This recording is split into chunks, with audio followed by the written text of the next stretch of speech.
Les amis, bonjour à tous, j'espère que vous allez bien et que tout se passe pour le mieux pour vous. Victoire de l'Allemagne 4-2 contre le Portugal. Malgré un Portugal qui a ouvert la marque, Cristiano, sur une très belle action et un très bon début du Portugal, je trouve qu'ils ont géré, ça aurait pu basculer d'un 2-0 au lieu d'un 1-1, mais l'Allemagne, l'image d'un Bayern Munich, j'ai envie de dire que cette Allemagne-là, elle me fait trop penser au Bayern Munich. De toute manière, c'est un peu comme ça, hein, quand le Barça était extraordinaire, l'Espagne ressortait forcément ce potentiel-là dans l'équipe nationale, même s'il manque Messi, même si là il manque Lewandowski, etc. Mais tu compenses, mais la base du système de jeu se reconnaît sur ce qu'il y a de mieux d'allemand. Je sais pas si vous voyez ce que je veux dire. Donc ce qu'il y a de mieux en Allemagne, c'est le Bayern. Donc, il faut ressortir le potentiel qu'il y a de ces Allemands-là et d'un système qu'il faut tirer de tout ça. Offensivement, c'est destructeur. Le 3-5-2, avec les mecs là sur les côtés là qui vont faire le rôle offensif et défensif à la fois, ces deux-là, là, ils apportent une largeur qui a détruit pour moi le Portugal. Dans les moments offensifs, tous les buts se ressemblaient d'une certaine manière. C'est-à-dire que ça joue sur la largeur, le plus large, le plus loin possible.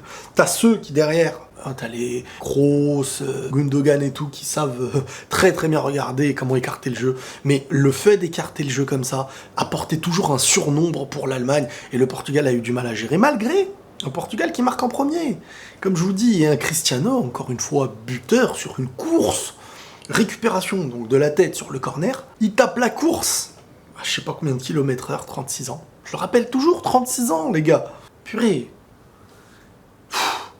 Il va jusqu'au bout, il lance son appel. Et il y a ceux qui retiendront le tir, les cages vides, et ceux qui retiendront ce qui a mené à tout ça. Le soutien que tu viens amener, parce qu'avec l'appel, t'emmènes les joueurs avec cet appel qui n'est pas un appel commun, c'est un appel hors du commun. Partir de sa défense. Et ça, il y a Haaland, il y a Mbappé, il y a Cristiano quand il avait 29 ans. Mais lui, non. Cristiano de 29 ans à 36 ans, il te les fait, ces courses-là. Qui change la donne. Ça change tout, cette course-là. Donc, retenir le petit but, les cages vides, c'est prouver qu'on ne regarde le foot qu'avec les yeux sur la finalité, tout simplement. Bref, ça libère le marquage pour Jota, je crois. Passe décisive aussi de Ronaldo pour le 4-2. Et ouais, hyper décisif. Il y avait un gars sur l'équipe qui avait dit, je me rappelle, Ronaldo pourrait pénaliser ce Portugal. Moi, j'aimerais bien qu'on m'explique pourquoi et comment, en fait. Si tu me dis qu'il y a mieux à son poste, moi, je dis... De toute manière, quand il y a mieux, moi, je ne dis rien. Mais tu me dis... Je sais pas. Franchement, il faudrait m'expliquer comment pénaliser. Alors, je vois ce que certains veulent dire, mais ce serait pas Ronaldo qui pénalise. C'est comme à l'image de la Juve. Certains te disent, Ronaldo a pénalisé la Juve. Avant lui, la Juve gagnait. Après lui, elle gagne pas. Ah bon, alors ce jeu-là ne veut rien dire. La Juve a très mal géré, pour moi, le fait de recruter Ronaldo et de tout miser que sur lui. Parce que c'est nuire à ce qu'il y avait autour. Alors qu'il faut bonifier ce qu'il y a autour d'un joueur comme Ronaldo. On le voit. Son job, il le fait. Meilleur buteur de Serie A. L'année dernière, je crois, 2e. Mais réduire les capacités de Ronaldo et le talent à... Avant, la Juve gagnait avec lui, il gagne plus. C'est comme dire, l'Argentine a déjà gagné une Coupe du Monde, avec Messi, il la gagne plus. Tu vois, c'est stupide de dire un truc comme ça. Il y a 1 million de choses à prendre en compte. Si tu mets Ronaldo dans l'équipe qui gagnait, ça va être un plus, ça va pas être un moins. Oui, je sais, je prends des exemples parfois très stupides de commentaires un peu bébêtes, mais c'est des commentaires bébêtes qui sont dans la majorité de certains, en fait, dans la tête des gens. Donc c'est parfois important de rectifier le coche. Bref, Ronaldo, malgré tout, leader offensif de ce Portugal, et malgré les noms, on se disait les Joao Félix, on se disait les Bernardo Silva. Bernardo Silva, il est au niveau, clairement. On se disait Bruno Fernandes. Bruno Fernandes, j'arrive pas... Au Portugal, quand j'ai regardé les matchs, à trouver des choses de ouf qu'il fait, comme à Manchester dans ses moments forts. Vraiment. Bref, l'Allemagne, je les vois vraiment aller loin. Je trouve qu'offensivement, elle est hyper dangereuse, mais je trouve que elle est dans des petits moments où si l'équipe d'en face, elle exploite mieux, elle peut te détruire. Quand je dis te détruire, c'est comme quand tu vois le match de la France. L'Allemagne, offensivement, ils ont été dangereux contre la France. Mais derrière, ils se risquent à un poteau de Rabiot. Il y a eu des buts hors jeu sur des limites.